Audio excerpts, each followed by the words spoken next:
नमस्कार। News observer के खास कार्यक्रम विशेष में आपका हार्दिक स्वागत है। मध्य प्रदेश में मुख्यमंत्री शिवराज सिंह चौहान निरंतर ये कह रहे हैं कि वे इस बार अलग मूड में हैं। जाहिर सी बात है, अलग मूड में हैं, इसीलिए एक्शन भी हो रहे हैं, परंतु उस एक्शन का कहीं भी प्रभाव नज़र नहीं आ रहा है। ये सबसे चौंकाने वाली बात है। 26 जनवरी यानी गणतंत्र दिवस के दिन जिस तरह से एक कैबिनेट मंत्री गोपाल भार्गव की जिसको कहें स्वागत में अवमानना हुई है और प्रोटोकॉल का उल्लंघन हुआ है, वो ये भी दर्शाता है कि प्रदेश में सब कुछ ठीक नहीं है। और उनके ही विभाग के जो अधिकारी हैं वो ड्यूटी से गायब थे, जिसकी वजह से मंत्री काफ़ी देर तक तो इंतज़ार करते रहे, पर जब कोई नहीं आया तो वे वापस अपने गृह तहसील जो है गढ़ाकोटा वहाँ लौट गए। इस घटना ने कई सवाल खड़े किए हैं। इससे पहले भी एक मंत्री गोविंद राजपूत हैं, उनने भी ये शिकायत की थी कि सागर में कोई भी अधिकारी ऐसा जिम्मेदार नहीं है जो मंत्रियों का प्रोटोकॉल देखे। तो ऐसा सिर्फ सागर में ही नहीं हो रहा है, अन्य ज़िले हैं वहाँ भी यही स्थिति है। ऐसा क्यों है, आज इस पर भी चर्चा करेंगे और ये जानने की कोशिश करेंगे कि शासन में शिवराज जी वाकई जो कह रहे हैं वो हो रहा है या लोग उनके कहे को मजाक में ले रहे हैं। चर्चा की शुरुआत करते हैं दो खास मेहमानों का परिचय जो इस चर्चा में भाग लेंगे। बात बीजेपी की करूं, बीजेपी से वरिष्ठ नेता हैं चेतन सिंह जी, नमस्कार। बीजेपी का पक्ष यहाँ पर रखेंगे। और सपाक्स की बात करूं तो सपाक्स से हरिओम गुप्ता जी हैं, वरिष्ठ नेता हैं, वो सपाक्स का पक्ष यहाँ पर रखेंगे। आप दोनों का बहुत बहुत स्वागत। और सबसे पहला सवाल चेतन जी आपसे, 26 जनवरी को लेकर इस बार जो दो प्रमुख खबरें चर्चा में हैं वो एक तो ये कि राष्ट्रीय स्तर पर लाल किले पर कुछ असामाजिक तत्वों ने, विघ्न संतोषी तत्वों ने लाल किले पर जिस तरीके से जहां तिरंगा फहराया जाता है वहां एक अपना ही झंडा फहरा दिया। और दूसरी तरफ मध्य प्रदेश की अगर हम बात करें तो 26 जनवरी के पूर्व एक मंत्री का न केवल प्रोटोकॉल पालन नहीं किया गया, उनका भी अपमान किया गया। तो ये क्या दर्शाता है, प्रदेश में सब कुछ ठीक नहीं है या फिर मंत्रियों को चपरासी समझ रहे हैं अधिकारी लोग? देखिए प्रकाश जी, निश्चित रूप से दोनों ही घटनाएं शर्मनाक हैं। एक तो देश के लिए, देश का जो गढ़ और तंत्र जो सारे विश्व में हमारा तिरंगा शान से लहराता, कहीं ना कहीं उस तिरंगे की आन बान और शान को ठेस तो पहुंची, इससे कोई इनकार नहीं कर सकता। लेकिन इतना भी तय है कि इस सारे घटनाक्रम के पीछे चाहे वो खालिस्तानियों के मंसूबे हों, चाहे पाकिस्तानियों के हों, चाहे हिंदुस्तान में बैठे हुए उन तथाकथित भेड़ियों के जो इस हिंदुस्तान में टुकड़े होते हुए देखना चाहते हो, या उन लोगों को जिनको राजनीति की एक नई पिच ऐसा लग रहा था कि इस पर हम खेल करके अपनी राजनीति को चमका लेंगे, सबको माकूल जवाब मिलेगा। कोई बात नहीं है, जो किया है देश की जनता के साथ धोखा किया है। हम तो पहले भी कहते थे, आईबी का अलर्ट भी था, रिपोर्ट भी थी, सारी बातें थी, लेकिन सारा देश इस बात को जान ले, समझ ले कि हमारी कहीं बात सच है या नहीं, ये भी लोगों को समझने का अपना अधिकार है। और लोगों ने भली भांति देखा है कि किस प्रकार से लाल किले की प्राचीर में जाकर के इस हिंदुस्तान को अपमानित करने की कोशिश की है। ये घटना ऐसी है जिसकी भूतो न भविष्य से हम कल्पना नहीं कर सकते। रही बात मध्य प्रदेश की, तो निश्चित रूप से मध्य प्रदेश में भारतीय जनता पार्टी के मुझे लगता है कि नंबर 1 सीनियरिटी में है आदरणीय गोपाल भार्गव जी। और अगर सम्मानीय मंत्री जी के साथ वहाँ के अधिकारियों ने इस प्रकार का व्यवहार किया है तो निश्चित रूप से ऐसी उद्दंडता करने वाले अधिकारियों पर सस्पेंस से कोई कार्रवाई नहीं होती है।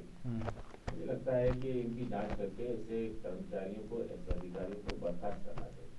भविष्य में इसका एक मैसेज जाना चाहिए, क्योंकि चीफ मिनिस्टर के बाद में अगर उनके मंत्रिमंडल का अगर कोई भी मंत्री आए, कोई भी मिनिस्टर आए, अगर प्रोटोकॉल का पालन अगर सरकार में बैठे हुए जिम्मेदार अधिकारी कर्मचारी नहीं करते हैं, तो मुझे लगता है इससे बड़ा गंभीर अनुशासन क्या होगा। अगर वे अपने मंत्रियों का प्रोटोकॉल का पालन नहीं कर सकते तो आम जनता के प्रोटोकॉल का पालन कितना करेंगे, आम जनता के हितों की रक्षा ये कितना करेंगे, उनकी कितनी सुनवाई करेंगे, हम सहज रूप से कल्पना कर सकते हैं। मुझे लगता है सारी बातें माननीय मुख्यमंत्री जी के संज्ञान में है, कुछ अधिकारियों पर कार्रवाई हुई भी है।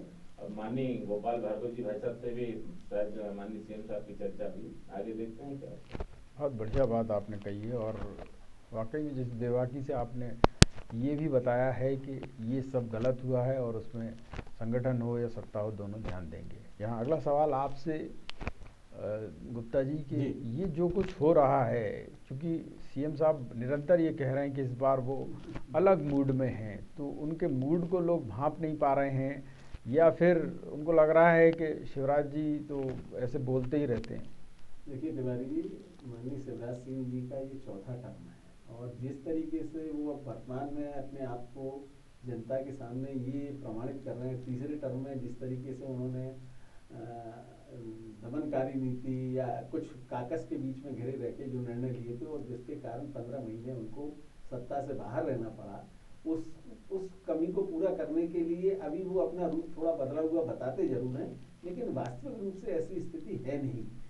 यदि ऐसी स्थिति होती तो प्रशासन में कहीं ना कहीं कसावट होती। मैं आपको 2-3 उदाहरण देना चाहता हूँ। तो सागर की घटना अपने आप में बहुत ही दुखदायी घटना है कि राष्ट्रीय पर्व पर 4 दिन पहले राज्य सरकार ने जो जिलों के अतिथि थे, मंत्रियों को जिनको ध्वजारोहण करना है, उनका कार्यक्रम भेजा और कैबिनेट मंत्री भार्गव साहब उन 15 महीनों में भी नेता प्रतिपक्ष थे। नेता प्रतिपक्ष को भी कैबिनेट का दर्जा प्राप्त होता है, तो प्रोटोकॉल के हिसाब से मैं समझता हूँ राजनीतिक रूप से ही वो शिवराज सिंह जी से वरिष्ठ हैं, लेकिन चूंकि उनकी कैबिनेट में है और सागर जाने का प्रोग्राम जारी हुआ होगा, हर जिले में जो हमारी ब्लू बुक है या जो सर्विस हमारा जो नियम है उसमें प्रोटोकॉल ऑफिसर हर जिले में निश्चित होता है। हर जगह कलेक्टर नहीं जाता, लेकिन जिला सत्कार अधिकारी की ये ड्यूटी रहती है कि जब भी कोई कार्यक्रम, कोई भी राज्य मंत्री, मंत्री, शासन का प्रतिनिधि आता है तो वह सर्किट हाउस पर उपस्थित रहे। इवन गार्ड ऑफ ऑनर की भी व्यवस्था रहती है और संबंधित विभाग जिसका वह अधिकारी है उन विभागीय अधिकारियों को भी वहां उपस्थित। लेकिन ये बड़ा दुर्भाग्य की बात है कि 26 जनवरी को 26 जनवरी को सुबह झंडा बंदन होना है, 25 जनवरी को मंत्री जी जा रहे हैं, सर्किट हाउस पहुंच जाते हैं, 1-1.5 घंटे रुकते हैं, वहां कोई आदमी नहीं है, उन्होंने कह के दरवाजा खुलवाया और ये एक अपने आप में बहुत ही शर्मनाक स्थिति है। मैं समझता हूँ प्रदेश की प्रशासनिक अराजकता का ये एक बहुत बड़ा नहीं, ये क्यों हो रही है अराजकता? कहीं ना कहीं उनको संरक्षण है। अब मैं ये कह सकता हूं कि भाई एक तो सागर जिले में तो क्या मंत्री को कुछ समझा नहीं जा रहा है? पहली बात तो यही है कि मुख्य सारे अधिकार जो हैं वर्तमान में जिस तरीके से प्रदेश की राजनीति चल रही है उसमें वन मैन शो चल रहा है। मुख्यमंत्री जी ऐसे ही वो पहले टर्म में भी तीसरा जो उनका कार्यकाल, ये सवाल मैं चेतन जी आपसे पूछूंगा, ये जो आरोप लगा रही है सपाक साहब के ऊपर कि एक वन मैन शो चल रहा है पूरी तरीके से जैसे 2018 में चल रहा था, शिवराज जी और उनके इर्द गिर्द 4 चंगू मंगू वही उन्होंने फिर से घेर लिया है उनको, और मंत्री नहीं, मैं समझ गया आपने जो आरोप लगाया, पहले इसका जवाब ले लें। मंत्रियों की नहीं चल रही है, ये क्या यही चीज प्रदर्शित करती है कि जो पूर्व में नेता प्रतिपक्ष रहा हो व्यक्ति वर्तमान में कैबिनेट मंत्री है, सीनियर, सबसे सीनियर विधायक है जो व्यक्ति, उसके साथ ये हो रहा है, तो मान लें कि मंत्रियों की कोई इज्जत नहीं है? देखिए प्रकाश जी, भारतीय जनता पार्टी की मध्य प्रदेश में सरकार है और सरकार में ही भारतीय जनता पार्टी के माननीय मुख्यमंत्री जी और कैबिनेट भी माननीय मुख्यमंत्री जी की अपनी भारतीय जनता पार्टी की। तो कहीं ना कहीं अगर सामंजस्य की कोई कमी दिखती है या हमारे प्रयत्न करने के बाद जैसे ये घटनाएं सारी बातें, मुझे लगता है कि अगर माननीय गोपाल भार्गव जी या माननीय गोविंद राजपूत जी अगर माननीय मुख्यमंत्री जी के समक्ष लेकर के जाएं और कहें कि इस तरह की बातें, इस तरह की घटनाएं, दुर्घटनाएं अगर हमारे साथ हो रही, तो मुझे नहीं लगता है कि माननीय मुख्यमंत्री जी इस तरह की घटनाओं को इग्नोर करेंगे।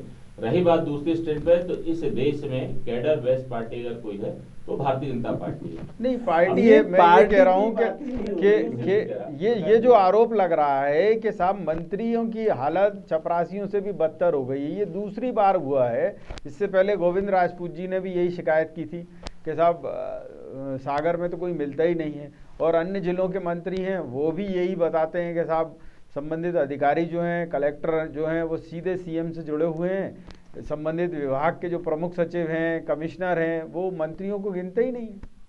मैं प्रकाश जी आप बात कर रहे हैं, मेरा ऐसा मानना है कि अगर भारतीय जनता पार्टी के किसी भी मिनिस्टर की अगर प्रशासन में नहीं सुनी जाती तो हमारे यहाँ कोर ग्रुप भी है और भारतीय जनता पार्टी का वर्तमान में प्रदेश के अध्यक्ष माननीय BD शर्मा जी सब देख रहे हैं। निश्चित रूप से अगर किसी मंत्री को इतनी असहजता होती है, सम्मान नहीं मिलता है, जो उनके कर्तव्य, उनके कर्तव्यों का पालन, उनके अधिकारों का अगर हनन होता है, वे अपनी बात स्वच्छता के साथ कह सकते हैं और इसमें संशय की जरूरत भी नहीं है। माननीय प्रदेश अध्यक्ष जी रोजाना इस शहर में बैठते हैं और मुझे लगता है कि माननीय प्रदेश अध्यक्ष जी के संज्ञान में ये सारी बातें आएंगी, वे माननीय मुख्यमंत्री जी से चर्चा करेंगे। हालांकि मेरी नजर में इस तरह के घटनाक्रम यदा कदा देखने को आए। और प्रकाश जी, मैं तो दूसरी बात और कहता हूँ कि जिस समाज में हम, जिस देश में हैं, चंद्रगुप्त ने कहा था कि दुर्बलों को निर्णय करने का अधिकार नहीं होता है। अगर सरकार में बैठा हुआ मंत्री अपने अधिकारों के लिए रोएगा तो इस प्रदेश की कल्पना हम कैसे कर सकते हैं कि हमारा प्रदेश नहीं तो एक हो तो कई रो रहे हैं ना, ये तो नहीं तो ये कहीं ना कहीं कुछ ना कुछ तो बात होगी, क्योंकि माननीय बहुत बढ़िया बात मुख्यमंत्री आपने जिस कही। तत्परता के साथ चलिए लोगों की बात ठीक है, करके मैं काम आपसे करते हैं, पूछना चाहूंगा हरिओम संभव गुप्ता नहीं। जी जी कि आप चूंकि विपक्षी दल हैं, जी। आपने 2018 में भी जी। एक तरीके से बीजेपी की सरकार के खिलाफ अभियान चलाया, या जिसको कहें शिवराज जी के खिलाफ अभियान चलाया कि जी। कोई माई का लाल जो है वो ऐसा वर्ड जो है आपने चुना और उस पर उनकी सरकार धराशायी कर दी। जी। अभी आपको क्या लगता है, अभी तो खुद मुख्यमंत्री जी रोज चाय पर बुलाकर चर्चा कर रहे हैं, तो इसके बाद आप ऐसे आरोप कैसे लगा सकते? देखिए क्यों नहीं लगा सकते। एक चाय पे चर्चा माननीय नरेंद्र मोदी जी ने की थी, वो सार्वजनिक चर्चा थी, चौपालों पर चर्चा होती थी। और एक हमारे मुख्यमंत्री जी चाय पे चर्चा बंगले पे बुलाते हैं, मंत्री को कुछ अपनी बात जो थोपनी होती है वो थोप देते हैं। मैं समझता हूँ किसी मंत्री का स्टेटमेंट नहीं आया कि वो अपनी तरफ से कोई बात कह रहा है। जो भी स्टेटमेंट आता है प्रेस के द्वारा, मुख्यमंत्री जी ने ये कहा, जैसे अभी उच्च शिक्षा मंत्री से बात हुई कि एक कॉलेज, हर कॉलेज एक गांव गोद लेगा। अरे भाई एनएसएस की इकाई वैसे ही गोद लेती है। तो ये एक तरीके से और ज्यादा मंत्रिमंडल पर दबाव बनाने की नीति है। और महल के अंदर क्या बात हो रही है, किस तरह उन्हें संतुष्ट कर रहे हैं, असंतुष्ट कर रहे हैं, मैं नहीं समझता। नहीं तो चाय तो पिला रहे हैं, मंत्री का सम्मान कर रहे हैं। अरे और भाई क्या सम्मान चाहिए? करने से थोड़ी काम होता है। अब मंत्री की स्थिति क्या है कि कैबिनेट मंत्री जा रहा है, जिसका कार्यक्रम जारी हुआ, जिला सत्कार अधिकारी कहाँ था और संबंधित विभाग के अधिकारी का, या तो कहीं ना कहीं मंत्री और अधिकारियों की जो नूरा कुश्ती है वो धन के नहीं, आधार इसमें पर, नूरा कुश्ती कहाँ से नहीं, होगी नहीं, कि धन के गोपाल आधार- भार्गव खुद पहुंच रहे अरे हैं? धन के आधार पर पोस्टिंग हुई होगी। आप नहीं क्या- तो ये जो पोस्टिंग हुई है ये तो गोपाल जी ने भी नहीं करी। नहीं तो हो सकता है मुख्यमंत्री जी के जो खास आदमी है नीरज वशिष्ठ जी, मैं नाम लेना चाहूंगा, उनके माध्यम से जो पोस्टिंग हुई है वो कहीं ना कहीं सीएम का प्रभाव रखता होगा। सीएम का जरा सा भी कहीं पता लग जाए तो पूरा तंत्र खड़ा हो जाता है। और कैबिनेट मंत्री उस विभाग के मंत्री में, विभाग के अधिकारी नहीं जा रहे, तो कहीं ना कहीं ये एक बहुत बड़ा अंदरूनी चलिए, जांच का विषय चेतन रह जी, जाएगा। चेतन जी। और इसके अलावा दूसरा मुद्दा, हम्म।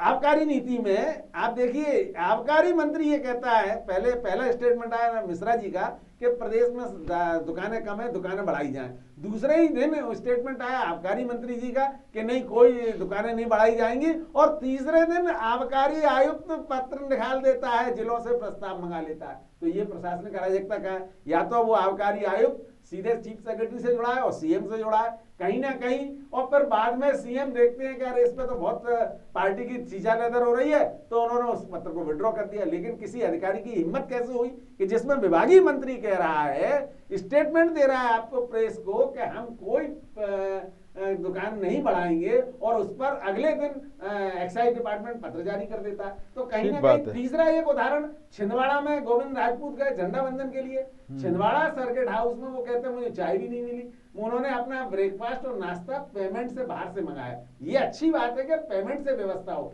लेकिन हमारे यहाँ जो सर्किट हाउस, रेस्ट हाउस की व्यवस्था इसलिए, चलिए चेतन जी से पूछ लें। चेतन जी, क्या कहेंगे आप, ये मंत्रियों को बिल्कुल बेइज्जत करने की पॉलिसी है, जैसा दिग्विजय सिंह जी किया करते थे, सारे अधिकार उन्होंने अपने पास रख रखे थे, मंत्रियों की हालत बिल्कुल चपरासियों से भी बदतर कर दी थी कि बस मैसेंजर का काम करो, तुम तो फाइल इधर से उधर करते रहो, बाकी कुछ नहीं है। जनता अलग गालियां दे रही है, आप संगठन के नेता आपके अलग मंत्रियों को गालियां दे रहे हैं, और यहाँ बेइज्जती अलग हो रही है। क्या कहेंगे आप? देखिए प्रकाश जी, कांग्रेस और भारतीय जनता पार्टी की विचारधारा में, वर्किंग में दोनों बहुत अंतर है।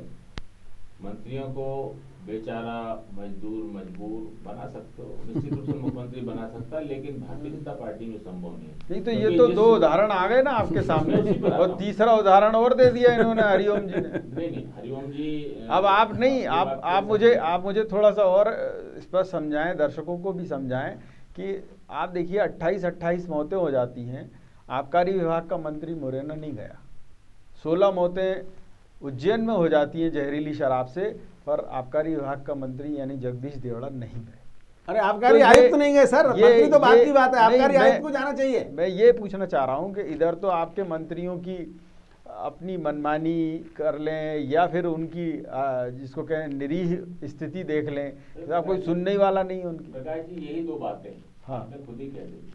अगर मंत्री इतना अकर्मण्य हो जाए जितनी घटनाएं दर्शाती हैं, तो उसकी बात पर कौन भरोसा करेगा?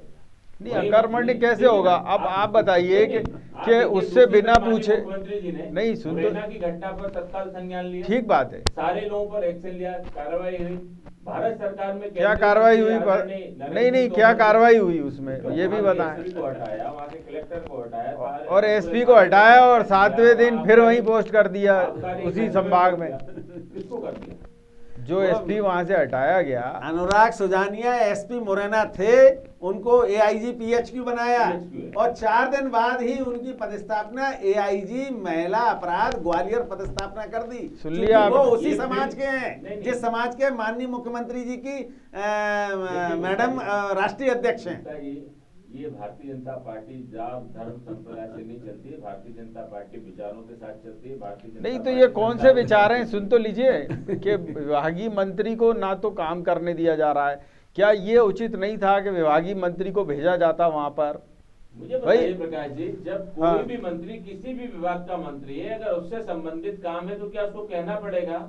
अगर विभाग का आवंटन है तो क्या स्वतः जाकर करना तो चाहिए। मैं यही पूछ रहा हूँ कि क्या, सुनिए तो सही, सारे प्रदेश में घूमते हैं, सारे विभागों पर नजर रखते हैं, सारे विभागों की ठीक समीक्षा बात करते हैं। आप मुझे बताइए कि अगर संबंधित विभाग का मंत्री नहीं करेगा तो क्या माननीय मुख्यमंत्री? मैं यही पूछना चाह रहा हूँ आपसे, क्या उनने जगदीश देवड़ा जी से जवाब तलब किया कि भाई आप क्यों नहीं गए? 28 मौतें हो गई अभी तक।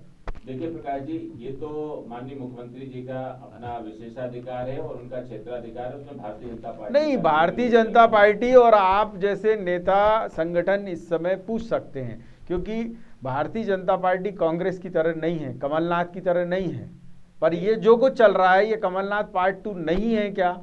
देखिए, कमलनाथ पार्ट 2 जिस दिन भारतीय जनता पार्टी में हो जाएगा तो हमारा भी वही असर होगा जो भारतीय जनता पार्टी में न रहते हुए कमलनाथ जी का हुआ है और कांग्रेस में रहते हुए दिग्विजय सिंह का हुआ है। तो अगर भविष्य में अगर इस प्रकार की परिणति हुई तो निश्चित रूप से नहीं, परिणति एक के बाद एक घटनाएं होती जा रही हैं और अगर वो हो रही हैं, नहीं सुनिए तो सही, दुर्घटना के अलावा भी जो हो कुछ रहा है, मैं तो वो कह रहा हूं आपसे कि अगर विभागीय मंत्री की इतनी नहीं चल रही, उसे पता ही नहीं है कि आयुक्त क्या आदेश जारी कर रहा है। दीपाली रस्तोगी उनके विभाग की प्रमुख सचिव हैं, पता है कि नहीं देवड़ा जी की? वो अपने हिसाब से ट्रांसफर ऑर्डर जारी कर देती, कहती हैं हमने सीएम से ले लिया है अप्रूवल। मुझे बताइए प्रकाश जी, कि मंत्री क्यों नहीं आकर के कहते हैं कि मेरी की सुनी जाती है? कह तो रहे हैं, कहते कि हमको काम, अरे कह तो रहे हैं ये। नहीं, एक बात समझिए, आपको जनता ने चुना है। अरे तो मैं यही कह रहा हूँ आपसे, मैं यही कह रहा हूँ कि सुनिए तो सही, कैबिनेट में बात नहीं रख सकते। मैं यही कह रहा हूँ कि अगर कैबिनेट में ये बात उठी थी कि साहब जहरीली शराब रोकने का तरीका एक तो यही है कि पूरी शराबबंदी कर दी जाए, टोटल बैन, या फिर शराब की दुकानें बढ़ा दी जाएं जिससे अच्छी क्वालिटी की शराब मिले, लोग सस्ती शराब के चक्कर में जहरीली शराब ना पिए। यही 2 प्रस्ताव दिए गए थे, पर यहाँ एक तीसरा प्रस्ताव निकल के आ गया और अगले मंत्री को पता ही नहीं है। एक दिन पहले वही विभागीय मंत्री ये कह रहे थे कि साहब शराब की दुकानें, मेरे ही चैनल पे उन्होंने बोला है कि दुकानें बढ़ाई जाना चाहिए, पर बाद में उन्होंने कह दिया कि नहीं बढ़ाई जाना चाहिए। और इसके बाद वो कमिश्नर जो है वो ऑर्डर जारी कर देता है कि भाई दुकान बढ़ाना है, प्रस्ताव भेजें कलेक्टर। देखिए प्रकाश जी, माननीय मुख्यमंत्री जी का सबसे पहले दिन इस घटना को लेकर के इस सारी बैठक के बाद का भी स्टेटमेंट है कि हमारी सरकार के समक्ष ऐसा कोई भी प्रकरण विचाराधीन नहीं जिसमें हम शराब की दुकानें बढ़ाने के पक्ष में। माननीय मुख्यमंत्री जी के कहने के बाद मुझे लगता है कि किसी भी, चाहे वो मंत्री हो, विधायक हो, सांसद हो, किसी को कोई बात कहने की आवश्यकता नहीं थी, क्योंकि सरकार के मुखिया ने जब अपना वर्जन दे दिया तो निश्चित रूप से वही होगा जो माननीय मुखिया जी ने तय किया। उसके बाद मैं यही तो कह रहा हूँ कि अगर कैबिनेट में एक बार ये डिस्कशन हो चुका था तो सभी को बता दिया जाना चाहिए था कि नहीं भाई हम कोई दुकान नहीं बढ़ा रहे हैं, तो बाहर आके सब यही बोलते नहीं, पर वहां आपने सबसे सुझाव ले लिए और यहाँ कुछ और बोल दिया। अब लोग ये नहीं समझ पा रहे हैं, क्या अधिकारियों में भी ये भ्रम की स्थिति है कि प्रिंसिपल सेक्रेटरी सीधे सीधे सीएम से जुड़े हुए हैं, कलेक्टर एसपी सीधे सीएम से जुड़े हुए हैं, उनकी सारी पोस्टिंग्स जो हैं वो सीएम ही करते हैं, तो विभागीय मंत्री को कौन पूछेगा? नहीं देखिए, ऊपर की जो 1 और 2 नंबर की पोस्ट है वो तो आज से नहीं वर्षों से माननीय मुख्यमंत्री जी अरे कहते आपको हैं। पता है ये जो कार्यपालन ये यंत्री और ये एसडीओ जो है ये भी सूची ऊपर से ही जारी हुई है। अभी क्या प्रकाश जी, हाँ। सारे स्थानांतरण पर बैन है, इसलिए कोई भी स्थानांतरण अगर होता है तो कोऑर्डिनेशन कमेटी में जाता है। अभी अप्रैल महीने में जब ट्रांसफर से बैन 303 हटेगा- दिन में, सुन तो लीजिए, 300 दिन में 3000 से ज्यादा 3,500 कर दिए हैं। 3,500 वो मतलब अपन तो एक मोटा फिगर भी ले लें कि 3000 तबादले कर दिए, इसके बाद भी मंत्री जो है वो चपरासी जैसे ही घूम रहा है। तो मतलब क्या भाई है ये? नहीं मतलब कहाँ घूम रहा है भाई? डॉक्टर प्रभुराम चौधरी ने अपनी पत्नी को संयुक्त संचालक बना दिया। नहीं, मंत्रियों ने भी अपने प्रपोजल भेजे हैं, मंत्रियों ने भी अपने प्रपोजल भेजे हैं। उन हाँ। प्रपोजलों को भी माननीय मुख्यमंत्री जी ने हरी झंडी दी और उनके भी तबादले में जहां आवश्यकता लगी है, जहां विचारधारा के आधार पर जिन लोगों ने गड़बड़ियां की हैं, जिन लोगों ने काम के प्रति लापरवाही की है, ऐसे लोगों को हटाने का काम सरकार ने किया है और निश्चित रूप से इस मार्च से अप्रैल तक। चलिए अब मुझे ये बताइए कि मंत्री जो हैं वो हर एक मंत्री जो है अपने विभाग को लेके मुख्यमंत्री जी के साथ चाय पी रहा है।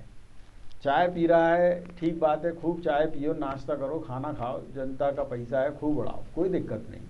मैं आपसे ये जानना चाहता हूँ कि जब चाय पी, नाश्ता किया, उसके बाद बाहर आके बताओ भी तो सही मीडिया को कि साहब ये चर्चा हुई और हमने ये प्रस्ताव रखे। वो तो एक सजेशन दे देते हैं कि ऐसा कर लेंगे और वो पता चलता होता ही नहीं है वो चीज़, या फिर पहले से ही हो रही है वो। देखिए प्रकाश जी, ये तो आप मंत्री जी से पूछिए, इसका जवाब भारतीय जनता पार्टी कैसे देगी? मुझे भाई बताइए ना, इसलिए चर्चा देगी मंत्री कि से हो रही है। आपकी कार्डर बेस चर्चा पार्टी मंत्री से हो है। रही हाँ, मंत्री अंदर बात कर रहे हैं, सुन करके आ रहे हैं, बाहर आ रहे हैं, वर्जन आप उनसे लीजिए ना। ये कोई दे रहे हैं ना, पार्टी के ये सिस्टम और देखिए, संगठन में थोड़ी ना बता रहे हैं कि हमने मैं ये इसलिए चर्चा कह रहा किया। हूँ कि एक दिन कोलार गए, पूरा दिन भर वहाँ आपने मीटिंग करी। अरे भाई ऐसी क्या मीटिंग हो रही है, जनता को बता दो ना कि साहब ये मीटिंग हुई, इस विभाग को ये टारगेट दिए। अगर आपके सिस्टम में पारदर्शिता है तो बता दिया जाना चाहिए ना। नहीं, हर मीटिंग वहाँ हो ये रहा है कि वो मंत्री सिर्फ अपने प्रमुख सचिव से परेशान है, आयुक्त से परेशान है, या जो भी उनका डायरेक्टर है, निदेशक है, उससे परेशान है। वो काम ही सुन ही नहीं रहा, वो सीधे सीएम की सुन रहा है। प्रकाश जी, हाँ, हर एजेंडा मध्य प्रदेश के विकास का एजेंडा है, हर एजेंडा जनता से जुड़ा हुआ एजेंडा है। और उस ट्रांसफर का एजेंडा तो नहीं है पैसे कमाने का। नहीं, ट्रांसफर में भी ऐसी धारणा क्यों बन जाती है कि सारे ही चीजों में पैसे आते हैं? ऐसा क्यों?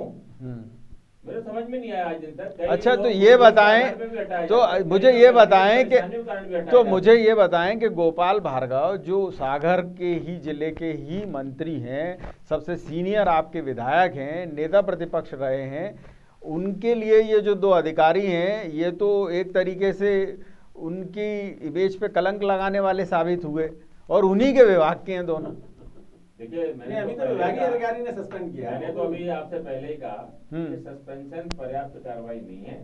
ऐसे अपने कर्तव्यों की लापरवाही, कर्तव्यों का निर्वहन नहीं करने वाले लोगों के खिलाफ बर्खास्तगी की कार्रवाई तो हो। छिंदवाड़ा वाले पे क्या हुआ? यही होना चाहिए, कोई भी हो। तो छिंदवाड़ा में इसलिए नहीं हो सकता, आपको भी पता है नूरा कुश्ती चल रही है, कमलनाथ और आपके यहाँ मिले हुए हैं लोग कई। देखिए, तो बताएं साहब गुप्ता पीडब्ल्यूडी जी। मंत्री ने अपने 2 अधिकारियों को सस्पेंड कर दिया, ये उनके अधिकार क्षेत्र का काम था। जीएडी वर्तमान में माननीय मुख्यमंत्री जी के पास है। जिला सत्कार अधिकारी के ऊपर क्यों नहीं कोई कार्रवाई हुई? जिला सत्कार अधिकारी की ये ड्यूटी बनती है हर जिले में, और खासकर 26 जनवरी के कार्यक्रम में जब किसी को चीफ गेस्ट के रूप में, हाँ, राष्ट्रीय पर्व है, राष्ट्रीय पर्व जैसे कार्यक्रम में, और किसी में तो अपन मान सकते थे कि साहब जिला सत्कार अधिकारी कहीं व्यस्त हो गया तो तहसीलदार को भेज दिया। यहाँ तो कोई था ही नहीं। एक विसंगति आप मतलब अपने आप में ये एक हास्यास्पद बात है। और मैं आदरणीय हमारे वरिष्ठ साथी जो पिछले 15 सालों से हम देख रहे हैं कितना पार्टी के लिए संघर्ष करते रहे हैं, अगर क्या पार्टी ने इनके लिए कुछ दिया? माननीय शिवराज सिंह जी ने कभी सोचा इनके लिए? और पहले नहीं, पार्टी में उन्हें क्या है कि 4 चंगू मंगू ने घेर लिया है। नहीं, और उनके जो रिश्तेदार दामाद जो है वो घेरे पे बैठे हुए हैं वही उनको। तो बता रहा हूं तो सर। मैं ये कह रहा हूँ इन जैसों की तो कोई सुनवाई होगी वो नहीं। तो छोड़िए, सवाल ये है कि आप विपक्ष में हैं तो आप तो कम से कम उनको तो हम बताइए। बता रहे हैं ना सर, चाय पे आप बुला रहे हो। पहले यही मंत्री भारतीय जनता पार्टी के कार्यालय में जाते थे, हर एक मंत्री, और वहां पब्लिक से मिलते थे और फीडबैक लेते थे। वो सब व्यवस्थाएं खत्म हो गई। आप प्रदेश अध्यक्ष बैठ रहे हैं, प्रदेश अध्यक्ष की तरफ से भी क्या अनुशंसाएं जा रही हैं? कहीं उस पर कोई क्रियान्वयन नहीं हो रहा। जनसंपर्क विभाग उसका प्रत्यक्ष उदाहरण है। जहां तक हमें जानकारी है उनकी तरफ से कई ऐसे विभाग और उन पे ऐसे संस्तुतियां हुई हैं जिस पर मुख्यमंत्री जी के कार्यालय से कभी कोई जो चलिए यहाँ बताइए चेतन जी कि ये जो रिश्तेदार प्रथा चल गई है, अब जैसे जनसंपर्क में ही उन्होंने अपने भांजे दामाद को बिठा दिया है सीएम ने कि ये आशुतोष प्रताप सिंह आईपीएस अफसर, और उसको बिठा दिया जनसंपर्क में सारे नियम कायदों को तोड़ के। अब वो सुन ही नहीं रहा किसी की, क्या कर लोगे आप? देखिए प्रकाश जी, देश में भारतीय जनता पार्टी के वरिष्ठतम नेता है माननीय मोदी जी। माननीय मोदी जी ने देश की सभी भारतीय जनता पार्टी के कार्यकर्ताओं नेताओं को बहुत खुला कहा है कि कोई भी अपने परिवार के लोगों के लिए, अपने परिवार के रिश्तेदारों के लिए, अपने करीबी लोगों को पद पर लाने के लिए, चुनाव लड़ाने के लिए किसी भी प्रकार का प्रेशर नहीं बनाएगा। ये सारी बातें माननीय प्रधानमंत्री जी ने बहुत साफ की। शायद नहीं तो यहाँ तो हो रहा है ना, आप सामने देख रहे हैं कि वो भांजा दामाद जनसंपर्क में बैठ गया डायरेक्टर बन के, और वो ना तो बीजेपी के अध्यक्ष की सुन रहा। वो काम लो ना, आप सुरक्षा में ये क्या हो रहा है? देखिए ये तो सरकार का अपना निर्णय, सरकार निर्णय करेगी। नहीं पर आप सुनिए मेरी बात सुनिए कि जो आईपीएस अफसर है वो पुलिस का काम देखे। इतनी काबिलियत होती तो 2018 में सरकार थोड़ी गिर जाती, गिरी ना तब सरकार, कुछ तो कमियां रही होंगी, पर उसके बाद फिर अपनी जिद नहीं तो मैं तो अपने दामाद को ही बिठाऊंगा। और तो मजाक सुनिए कि जो प्रदेश के अध्यक्ष हैं बीडी शर्मा, वो अगर कोई अनुशंसा भेज रहे हैं वो सुन ही नहीं रहा। आशुतोष प्रताप सिंह यानी महान सीएम के दामाद हैं, इनका कुछ नहीं कोई कर सकता। भारतीय जनता पार्टी के प्रदेश अध्यक्ष आदरणीय वीडी शर्मा जी की अनुशंसा को जिस भी अधिकारी ने इग्नोर किया तो उसको अपने भविष्य के बारे में चिंता करनी चाहिए। नहीं चिंता क्या करनी चाहिए, ये तो सरेआम उल्लंघन हो रहा है। अगला आदमी जो है वो किसी और मंत्री का, जिसको कहते हैं ना कि कोई जनसंपर्क की खबरें ही नहीं आ रही उसकी, ये कौन सा मजाक चल रहा है? ऐसा कभी होता था? मुख्यमंत्री को छोड़ के वो किसी का ध्यान ही नहीं दे रहा। नहीं, अगर ऐसी बात होगी तो निश्चित रूप से पार्टी फोरम पर आएगी तो उस पर चर्चा होगी। मैं आपसे पूछना चाहूंगा, बीडी शर्मा जी ने अभी उपचुनाव में ये कहा था कि जनसंपर्क विभाग में 20 करोड़ रुपए का घोटाला हुआ है और पूर्व मुख्यमंत्री दिग्विजय सिंह की पत्नी अमृता सिंह के एक चैनल को इतना पैसा दिया गया है। आज तक बता दीजिए इसकी जांच हुई हो और कोई भी अधिकारी पर कार्रवाई हुई हो? अभी तक तो नहीं हुई है, लेकिन ऐसा भी नहीं कि कार्रवाई नहीं होगी। अगर माननीय प्रदेश अध्यक्ष जी ने कहा है तो निश्चित रूप से कार्रवाई होगी, और अगर इस कार्रवाई को किसी अधिकारी ने दबाई तो उस पर भी कार्रवाई होगी। चलिए बहुत अच्छी बात है। बताएं गुप्ता जी क्या चल रहा है? वाकई शिवराज जी अलग मूड में हैं या उनके रिश्तेदार उनको नीचा दिखा रहे हैं? नहीं देखिए, शिवराज जी किस मूड में हैं ये जनता प्रदेश की देख रही है, और वो जो अपना जो व्यक्तिगत एजेंडा है उसको जनसंपर्क के माध्यम से पूरा कर रहे हैं। पूरे प्रदेश में एक आइडेंटिफिकेशन जो है वो निश्चित रूप से सरकार के मुखिया की छवि रहती है, एक अलग किस्म की, लेकिन उन सारे विभागों को संचालित करने के लिए आपने कैबिनेट बनाई है। मंत्रिपरिषद के जो सदस्य हैं वो भी उतने ही सहभागी हैं, जो हमारी रूल्स ऑफ बिजनेस कहता है उसमें वो उतने ही पारंगत और उनके लिए अधिकार प्राप्त हैं। और मैं नहीं समझता कि किसी मंत्री का कोई वर्जन शासकीय प्रेस के माध्यम से, जनसंपर्क के माध्यम से, मैं तो पिछले जब से ये सरकार बनी है और चुनाव के बाद जब इनका स्थायित्व आया है तो निर्देश दे दिए गए हैं, या सुन लीजिए, या उनका दामाद आशुतोष प्रताप सिंह ये मान के चल रहा है कि मुझे तो बस अपने ससुर की खबरें दिखानी है, बाकी किसी ने दिखाया तो ना उसे विज्ञापन दूंगा, ना उसकी कोई खबर छपने दूंगा और दुश्मनी बना के उसके पीछे लग जाऊंगा। ये पार्टी को, भारतीय जनता पार्टी को इसको देखना चाहिए, और मैं समझता हूं कि ये इससे कोई अच्छा मैसेज नहीं जा रहा है। इससे कोई, हम ये नहीं कह सकते कि कोई अराज की स्थिति है, बल्कि वो सुराज की स्थिति है, बल्कि अराज की स्थिति है, ऐसा लग रहा है। बताइए राज्य में जो कुछ चल रहा है ये ठीक है क्या? ऐसे ही मतलब मंत्रियों का कद बढ़ेगा, ऐसे ही सुशासन आएगा क्या? नहीं प्रकाश जी, कोई भी उस पद पर हो, जनसंपर्क आयुक्त के पद पर, उसकी नैतिक जवाबदारी सरकार के हर उस अंग को लोगों तक पहुंचाना जो उन्होंने करके दिखाए, चाहे वो कोई नहीं। तो मैं ये जानना चाह रहा हूं कि अगर मंत्रियों का इस तरीके से अवमानना हो रही है, उनके निर्देश नहीं सुने जा रहे हैं, उनका हंसी मजाक बनाया जा रहा है, तो ये तो ऐसा लग रहा है कि जानबूझ के मंत्रियों को सेबोटाज किया जा रहा है। ऐसा लग रहा है जैसे कमलनाथ पार्ट 2 चल रहा है। कमलनाथ की सरकार के समय भी यही था कि सिंधिया जी समर्थक जो मंत्री थे उनने कहा अब इनकी सुनना ही नहीं है कुछ भी।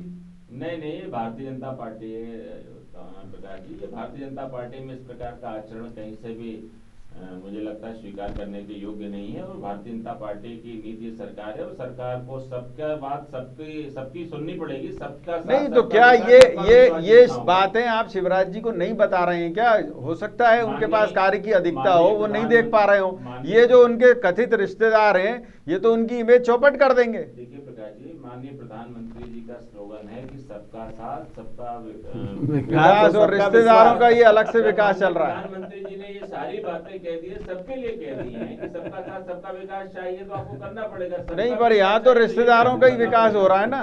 नहीं करेंगे तो फिर इसके गंभीर परिणाम होंगे। अगर माननीय चलिए। प्रधानमंत्री जी के दिशा निर्देशों को अगर किसी ने गंभीरता से नहीं लिया और भारतीय जनता पार्टी में नहीं लिया तो उसके परिणाम ठीक नहीं होंगे। बहुत बढ़िया बात आपने कही है और मेरे पास चर्चा का इतना ही समय था, किंतु जो मंत्रियों की हालत मध्य प्रदेश में शिवराज मंत्रिमंडल में हो रही है, सरकार में हो रही है, वो अवश्य चौंकाने वाली है।